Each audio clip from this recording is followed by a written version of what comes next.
3 aircraft carriers have sailed the South China Sea this week, an unusually big show of force in the disputed Asian waterway and likely a warning to Beijing.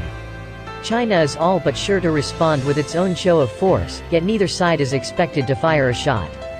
China hopes to answer each U.S. military action in at least matching form to prove extra strength in a U.S. election year, impress smaller countries in Asia and jazz up its own population, political analysts say.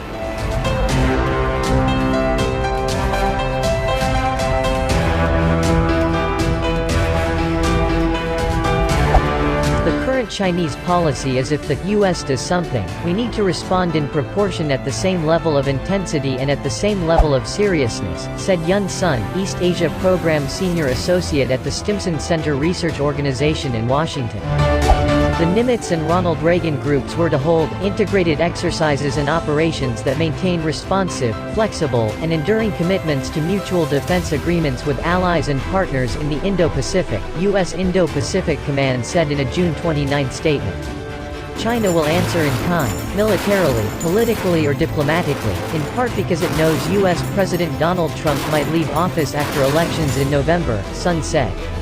More than 2 years of trade disputes, differences over the future of the Chinese territory Hong Kong and growing U.S. support for Taiwan have put China on guard against Trump. Taiwan is self-ruled, but China calls the island its own.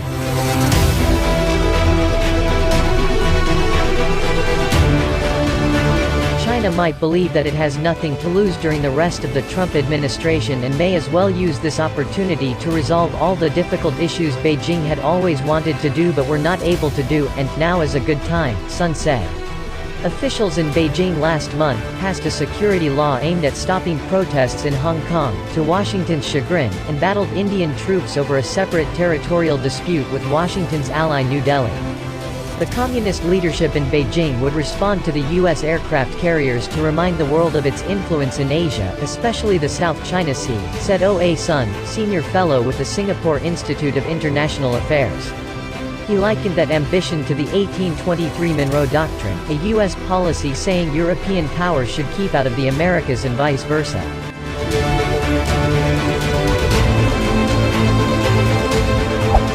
China would consider this part of the world, the regions around South China Sea, to be its sphere of influence, O said. This is perhaps akin to the Monroe Doctrine, that European powers should not interfere in the Americas, and so on.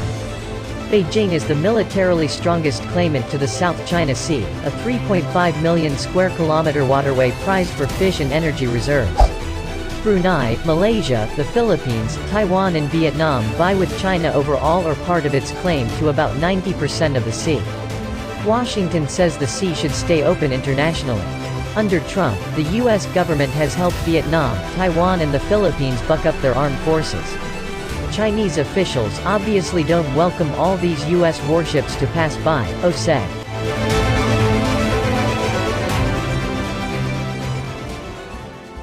Chinese military experts believe U.S. aircraft carrier movement reveals hegemonic politics in the region, Beijing-based, state-controlled news outlet Global Times reported June 14.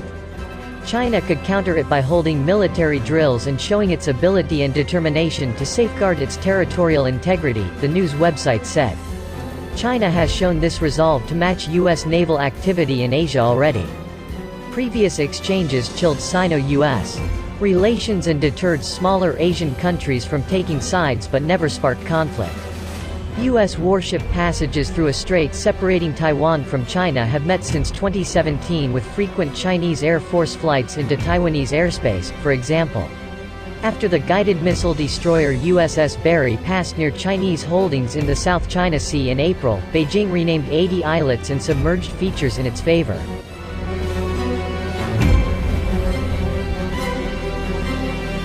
China expects its responses against the United States to raise Chinese people's confidence in the People's Liberation Army, said Alexander Huang, strategic studies professor at Tomkong University in Taiwan. The government hopes to show its people it can meet the United States eye to eye, he said. The 100th anniversary of the Communist Party's founding next year will strengthen its urge to resist U.S. influence, Huang said. The single-party government normally tries to appear strong ahead of major events. I think in the coming months, they will probably have to show their strength, he said. There is no way to back off at this moment.